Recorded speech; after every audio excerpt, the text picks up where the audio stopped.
Saint-Martin-au-Bois est un petit village d'environ 280 habitants, situé au nord du département de l'Oise, entre Montdidier, Compiègne, Saint-Just-en-Chaussée, et à 1 ou 2 kilomètres d'une ancienne voie romaine, la chaussée Brunehaut, qui, au Moyen-Âge, jouait encore un grand rôle économique et politique.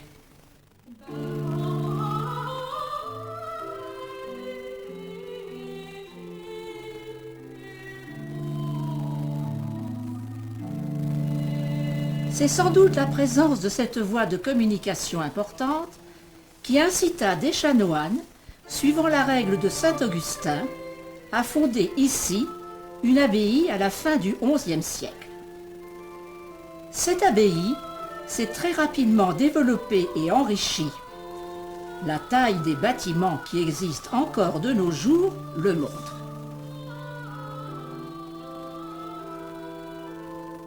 L'église a été construite au milieu du XIIIe siècle, peu après le Galata, qui était l'hôtellerie de l'abbaye. D'autres bâtiments, aujourd'hui disparus, permettaient à la communauté de chanoines de vivre ici.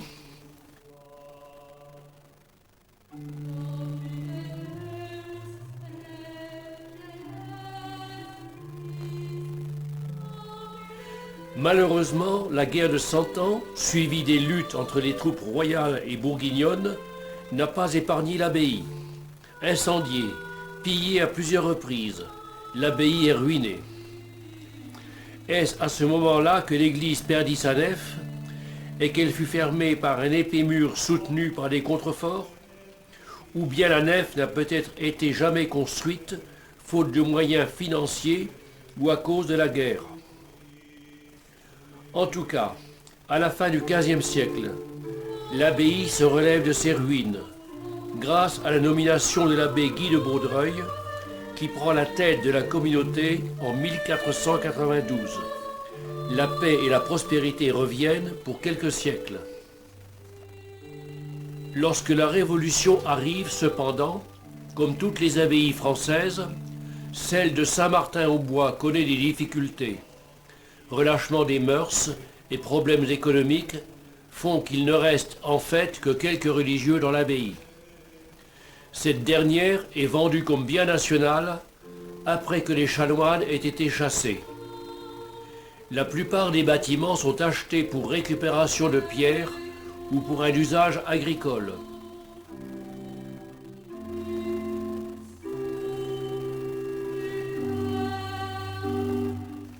L'église est préservée pour le culte paroissial. À la fin du XIXe siècle, quelques travaux de consolidation des voûtes ont été faits, mais la taille de cette église est telle qu'il est difficile de l'entretenir, et des travaux sont actuellement nécessaires pour le bâtiment comme pour son mobilier.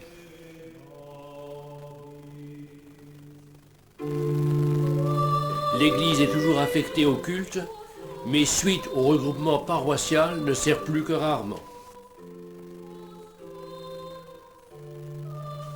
L'église que nous voyons aujourd'hui n'est peut-être qu'une partie de ce qui a été prévu par l'architecte qui l'a construite. Et pourtant, ses dimensions sont impressionnantes. 31 mètres de longueur, 18 mètres de largeur et 27 mètres de hauteur dans le vaisseau central. C'est vraiment très haut pour une église abbatiale. Saint-Germer de Fly ne fait que 19 mètres de hauteur dans le chœur pour une longueur de 67 mètres pour l'église. La cathédrale de Laon, construite un peu avant l'église de Saint-Martin-au-Bois, ne dépasse pas 24 mètres de hauteur. Il y a visiblement eu à Saint-Martin-au-Bois une forte volonté de faire quelque chose de très haut, très élancé, qui monte vers le ciel pour la gloire de Dieu. Ce qui attire l'attention quand on entre dans l'église, c'est la grande verrière de l'abside. Elle rappelle celle de la Sainte-Chapelle de Paris, à peu près contemporaine, mais elle est vitrée de grisailles et non de scènes en vitraux colorés. Souci de simplicité et de pureté ou raison financière? Seuls 2 petits panneaux colorés rappellent des bienfaiteurs de l'abbaye. À gauche, la famille de Rouvillez, qui participa au développement de l'abbaye au Moyen-Âge, et à droite, l'abbé Pierre-François Carpentier, qui au XIXe siècle fit beaucoup pour que soient restaurées les voûtes de l'église. L'église conserve dans son cœur une partie d'un ensemble de stalles construite à la fin du XVe siècle grâce à l'abbé Guy de Baudreuil qui consacra une partie de sa fortune à restaurer l'abbaye et à y faire renaître une véritable vie communautaire. Mais à qui, à quoi servaient les stalles? Aux religieux, les chanoines dont la tâche était d'assurer le service de la prière commune et continue. Les stalles étaient des sièges qu'ils utilisaient et qui leur permettaient, grâce à la miséricorde, de rester debout de longs moments tout en prenant un léger appui du bout des fesses. Il reste peu d'ensembles de stalles en Picardie. Celui de Saint-Martin-au-Bois est un des rares qui ait conservé en partie ses hauts dossiers et le dais qui protégeait les stalles hautes. Les sculptures qui en ornent les différents éléments sont tout à fait caractéristiques de ce qu'on avait l'habitude de réaliser à la fin du XVe siècle. Les jouets hautes, c'est-à-dire les panneaux qui terminent les rangées de stalles hautes, montrent des scènes et des personnages religieux. Saint-Ambroise, reconnaissable à la ruche au-dessus de Rahab, faisant fuir les envoyés de Josué. Et de l'autre côté, Saint-Jérôme et son lion, au-dessus de la scène où Judith vient de tuer Holoferne.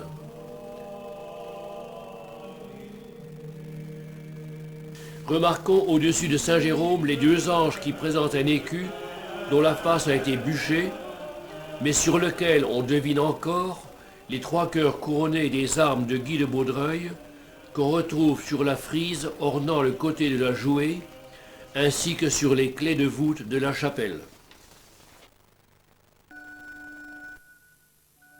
Les miséricordes montrent des petites scènes de la vie quotidienne, des illustrations de proverbes ou de dictons. Les appuis-mains sont constitués de monstres ou de personnages réels.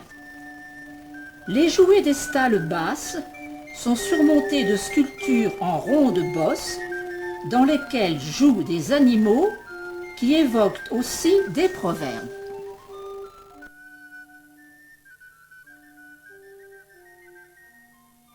Les hommes de la fin du Moyen-Âge aimaient s'exprimer par des proverbes qu'ils mettaient en image de façon savoureuse aussi bien dans le bois des stalles que sur les parchemins d'ouvrages enluminés. Un livre d'heures nous a permis de retrouver le sens de plusieurs petites scènes des stalles, car, à côté de l'illustration, figure le texte du proverbe. Il est temps de fermer les tables quand le cheval est perdu. Tant vaut un homme riche entre 2 avocats, comme une poule entre 2 renards.